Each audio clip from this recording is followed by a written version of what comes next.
Skull and Bones has kind of been a running joke in the gaming community for quite a while now.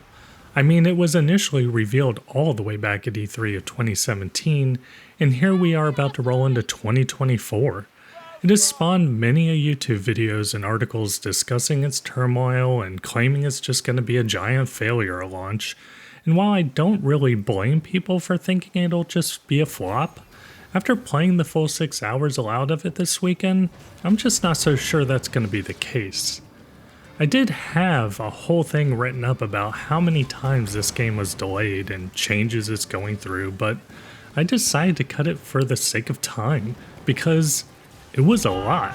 I think I counted 8 times over the course of its reveal in 2018 versus the final release date in 2024, moving from one console generation to another and also changing its quote-unquote vision in the process.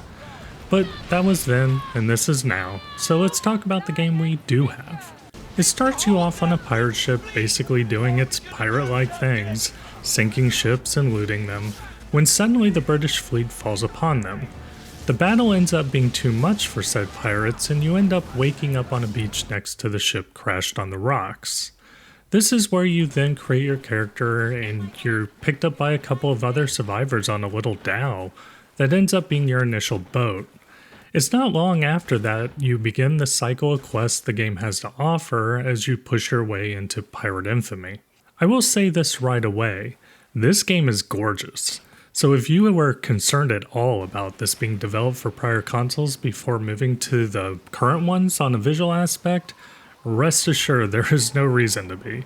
Everything has a lot of fine detail to it, and they nailed the water and lighting and weather effects. I would just be sailing along, spinning the camera to get the full effect of it all. Even when you're on land, those areas are also chock full of detail and look great. Going into first person mode while sailing the ship gives you a full view of your crew walking about and manning the sails and weapons. If you pass by points of interest, they will also point in the direction of said thing as well. Your pet hangs out next to you, and birds will sometimes land and hang out on the edge of your wheelbase. I actually found myself going into first person over third a lot just to enjoy everything going on and to have that more immersive feel while making my way between points of interest. The sailing itself felt fine. I found myself having troubles turning like I wanted to early on, but once I got used to their speed up and down mechanic, my bumping into land while turning lessened some, and also upgrading to newer ships helps a lot with this as well. I also felt like getting around was taking longer than I wanted, but again, I got the cutter ship towards the end of my playtime, which had me going way faster and eliminated any fears I had around it. Your crew has a stamina bar which allows you to speed up your ship for a time until it runs out and needs to refill. When you find different ports, it'll also open up a fast travel option. You can spend money to bounce around quicker also if you want. The ship battles involve a lot of circling each other to position for a shot, and depending on how you set up your ship with its weapons, will have a big factor on how you go about this. I had a faster load time but less damaging cannon to use while chasing down ships that were positioned on the front, and the slower, more damaging ones on the side. They reload independently, so you can start from the front position on a siege and possibly get a good ram into the side of a ship for extra damage, then make a turn and have instant access to your side cannons. There was a ton of weapons I didn't get to use or unlock during the short time with the game, so I'm sure there's lots of different combinations people will come up with to min-max their ships. Sometimes your crew will also do extra damage, like when I was close enough, I had the option for them to fire rifles at the other ship. When a ship is damaged to a certain point, you can also attempt to board the ship. If successful, it does a short cutscene of your guys jumping over and bringing back loot as the other ship sinks. Doing this can reward extra items not normally available from just sinking them. You will also find non-port cities and villages along the shores that you can choose to trade with or plunder. Plundering is basically a staged event where you have to take out the ships coming in to defend them, or towers on the shore shooting at you to allow your crew to continue to the next stage, each stage giving some kind of reward. After you're done pillaging, they will go on a cooldown timer before you can come back and trade with them like you never even attacked them in the first place, or begin another plunder.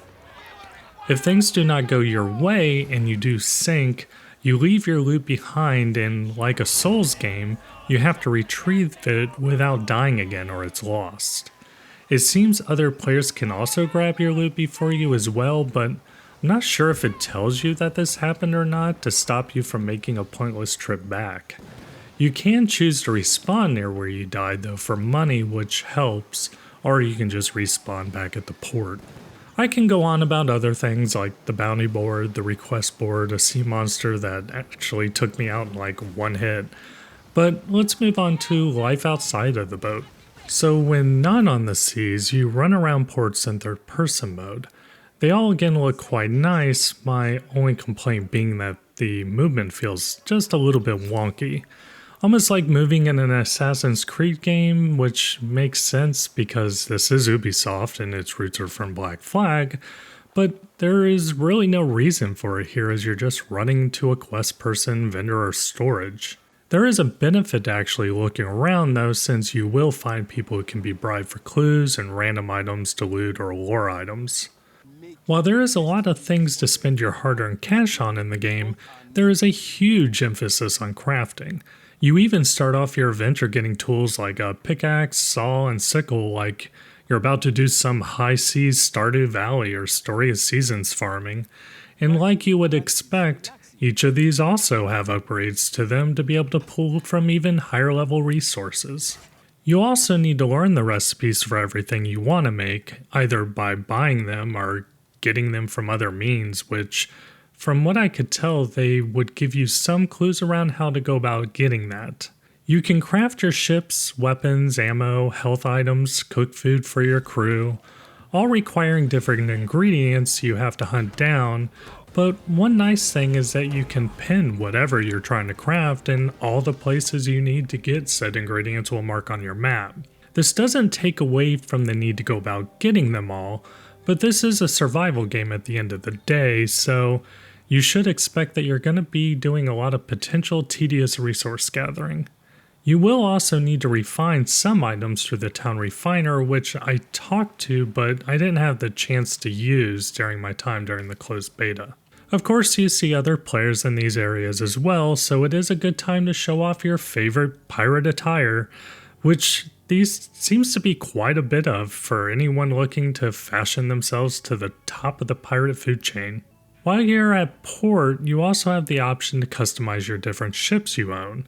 Weapons like I already discussed, cosmetics like different color schemes, emblems, things to put around your ship to make it look more intimidating. There is also furniture for special bonuses and hulls for taking more damage. It seems that each ship also has its own level that can be increased, and you also have your own pirate level as you make your way up the ranks. The pirate rankings seem to be what holds you back from certain more powerful items early on, but I honestly missed the point of the ship leveling up. So I think that covers a majority of what I was able to see over the weekend.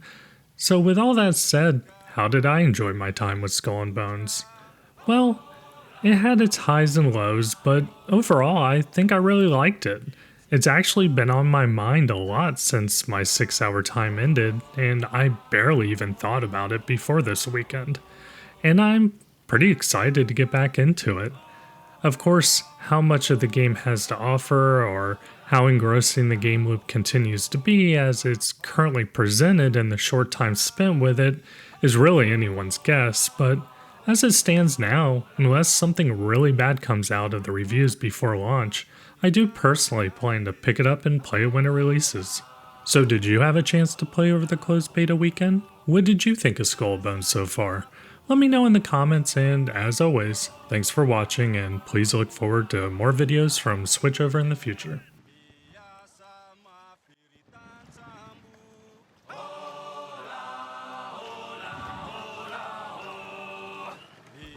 Sama firitan sambu.